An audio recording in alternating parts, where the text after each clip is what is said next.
Hello everyone. Vector classes में आपका स्वागत है।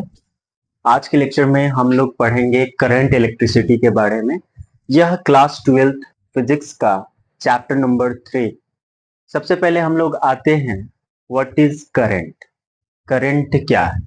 हम अपने आम जीवन में बहुत बार सुनते हैं करंट लग गया। आखिर हमको करंट लगता है कि वोल्टेज लगता है? ये सारे चैप्टर्स में हम लोग शुरू पढ़ेंगे।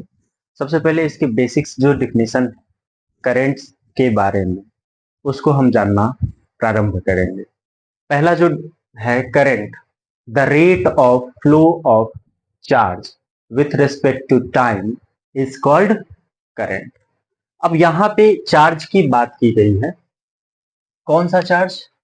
दोनों हो सकता है, या तो हम पॉजिटिव चार्ज की बात करें या नेगेटिव चार्ज की बात करें।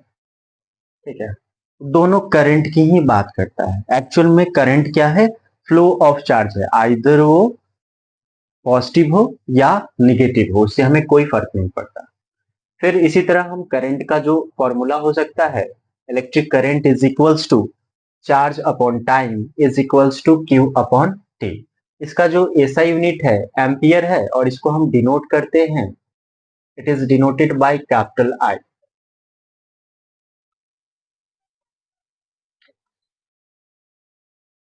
या कभी कभी हम लोग स्मॉल आई से भी, जब क्वेश्चन सॉल्व कर रहे होते हैं उस टाइम हम स्मॉल आई से भी इसको डिनोट करते रहते हैं। उससे हमें कोई फर्क नहीं पड़ता। यहाँ पे देखते हैं, यह एक कंडक्टर है।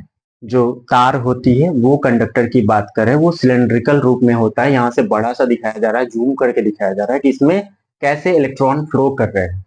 इस केस में हमने इलेक्ट्रॉन के फ्लो को दिखाया, मतलब निगेटिव चार्ज के फ्लो को दिखा रहा है। ठीक है, और यह एक क्रॉस सेक्शन एरिया से पास कर रहा है पर यूनिट सेकेंड।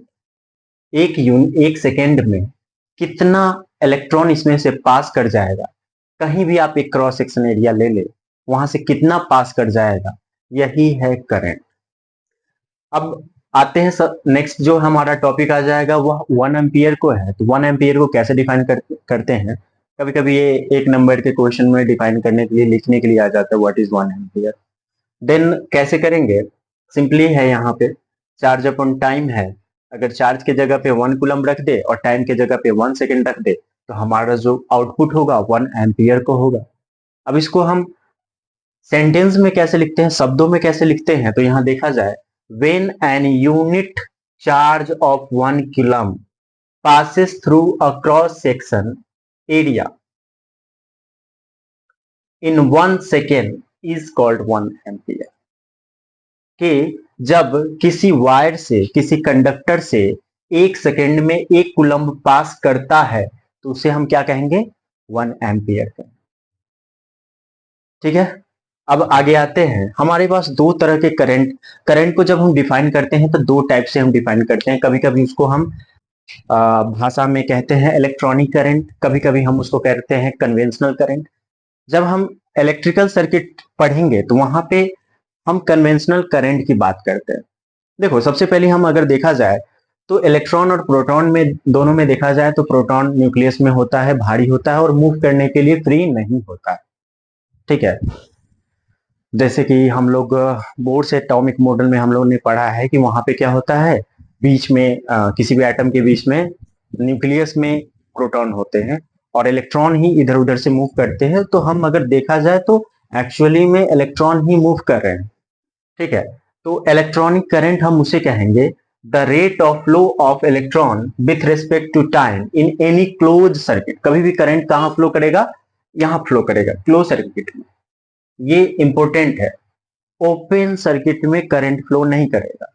करंट कभी भी फ्लो करेगा एक पूरा क्लोज में ही फ्लो करेगा, is called electronic current. But we are using conventional current in electrical circuit, which is defined as the rate of flow of positive charge per unit second is called conventional current. अब बात आ गई भाई कि ये electronic current और conventional current क्यों अलग अलग हम पढ़ रहे हैं। तो देखते हैं, सबसे पहले किसी भी सर्किट में एक सर्किट हम डिजाइन करते हैं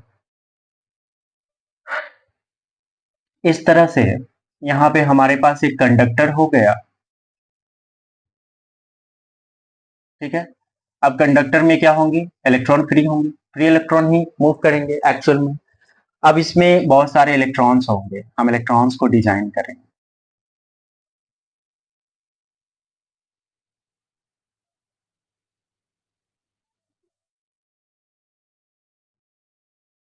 अब यहाँ पे इसे हम एक एक्सटर्नल सप्लाई से किसी बैटरी से जोड़ देंगे यहाँ पे, जिसके पास एक अपना वोल्टेज होगा V वोल्ट्स।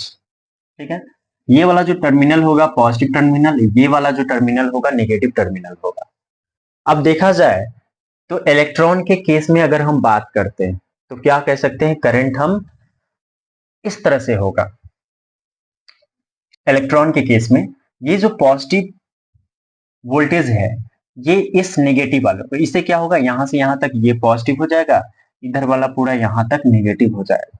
ठीक है। देखो ये भी कंडक्टर है, ये भी कंडक्टर है और ये भी कंडक्टर है, लेकिन हम इतना दूर को क्या कर रहे हैं, एनालाइज कर रहे हैं कि भाई इसमें इलेक्ट्रॉन कैसे मूव कर रहा है। कर तो इसमें भी रहा है, सारे में कर रहा है। ठीक है। लेकिन इसको जूम करके हम कर रहे हैं, देख रहे हैं कि इसमें कैसे इलेक्ट्रॉन मूव कर रहा है। ठीक है। तो यहाँ पे देखा जाए तो ये वाला पॉइंट क्या हो जाएगा, पॉजिटिव हो जाएगा, ये वाला पॉइंट निगेटिव हो जाएगा। हम लोग ने पढ़ा है कि अगर अलग अलग नेचर के चार्ज होंगे तो एक दूसरे को अट्रैक्ट करेंगे। यहाँ पे देखेंगे ये पॉजिटिव टर्मिनल है, ये नेगेटिव टर्मिनल, और इसमें जो मूव करने के लिए हमने अभी सोच जो रहे हैं इलेक्ट्रॉन के बारे में सोच रहे हैं, तो इलेक्ट्रॉन क्या होगा, इधर से इधर मूव करेगा, पॉजिटिव की तरफ, पॉजिटिव इसको खींचेगा, अट्रैक्ट करेगा, और ये जो नेगेटिव टर्मिनल है इसको रिपेल करेगा। तो क्या होगा, ये जो करंट इस तरह से बहना शुरू कर देगा। ठीक है। और ये जो करंट कहलाएगा इसको हम कह सकते हैं इलेक्ट्रॉनिक करंट। कौन सा करंट, इलेक्ट्रॉनिक करंट। ठीक है। क्योंकि इलेक्ट्रॉन का फ्लो है इसलिए हमने इसको कह दिया इलेक्ट्रॉनिक करंट। अब क्या होगा, मान लेते हैं, अब हम सोचते क्या है कि इलेक्ट्रॉन फ्लो ना करके क्या फ्लो कर रहा है, प्रोटॉन फ्लो कर रहा है, मतलब कि पॉजिटिव चार्ज इसका फ्लो कर रहा है। तो यहां से हम देखेंगे इस तरह से कंडक्टर बना है, इसमें हमने एक बैटरी बनाया, जोड़ दिया, अभी सर्किट क्लोज हो गया। इसमें हम पॉजिटिव चार्ज की बात कर रहे हैं। अब क्या होगा, ये वाला पॉजिटिव, ये वाला नेगेटिव, बैटरी को हमने उसी तरह से रखा है जैसे पहले वाले केस में हमने रखा है। अब क्या होगा, पॉजिटिव पॉजिटिव एक दूसरे को यहाँ पे रिपल्सन होगा और यहाँ पे अट्रैक्शन होगा। तो ऑब्वियसली क्या होगा, पॉजिटिव चार्ज इस साइड में बहना शुरू कर देगा। ठीक है। और इधर से ये रिपल्सन करेगा, और इस केस में यहाँ पे ये जो पॉजिटिव चार्ज की वजह से बढ़ रहा होगा उसको हम कन्वेंशनल करंट कहते हैं। अब देखो भाई अलग अलग क्यों पढ़ रहे हैं, ये सही क्यों नहीं, कोई एक ही इसमें सही क्यों नहीं। तो सबसे पहले तो इसलिए नहीं है क्योंकि हमने फ्लो ऑफ चार्जिंग करंट है, तो चाहे वो नेगेटिव का फ्लो हो चाहे पॉजिटिव का हो वो करंट ही कहलाएगा। लेकिन अब हम बात करते हैं, जब हम आए थे सेकेंड नंबर चैप्टर में पढ़े थे potential and potential difference, potential energy, बहुत सारी चीजें हम सेकेंड नंबर चैप्टर में पढ़े थे ट्वेल्थ का। वहां पे क्या था कि कभी भी कोई भी चीज फ्लो जो करता है, एक्चुअल में फ्लो ऑफ चार्जिंग करंट नहीं है, किसी भी चीज का फ्लो करंट है, धारा। जैसे कि नदी की धारा बहती है तो उसको भी हम करंट ही कहते हैं। कहां से कहां बहती है, ऊंचा से नीचे की तरफ बहती है। अगर उस केस में चले ग्रेविटेशनल पोटेंशियल है तो हायर पोटेंशियल से लोअर पोटेंशियल में बह रही है। ठीक है। और हमें पता है कि बहना कौन होगा, एक्चुअली बहेगा इलेक्ट्रॉन ही।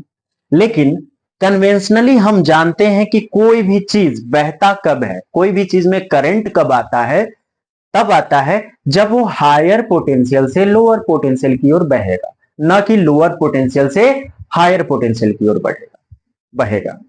तो यहां पे देखेंगे जिस साइड में पॉजिटिव चार्ज होगा उस साइड में क्या होगा, हायर पोटेंशियल, और जिस साइड में नेगेटिव चार्ज होगा वो होगा लोअर पोटेंशियल होगा। तो जहां पे अगर इलेक्ट्रॉन का फ्लो है तो वो लोअर पोटेंशियल है एक तरह से, तो लोअर से हायर में कभी भी नहीं जाए। ठीक है, तो इसी चीज को फुलफिल करने के लिए हमने कन्वेंशनली मान लिया, फिर से करंट का एक नया डिफिनेशन मान लिया कि द फ्लो ऑफ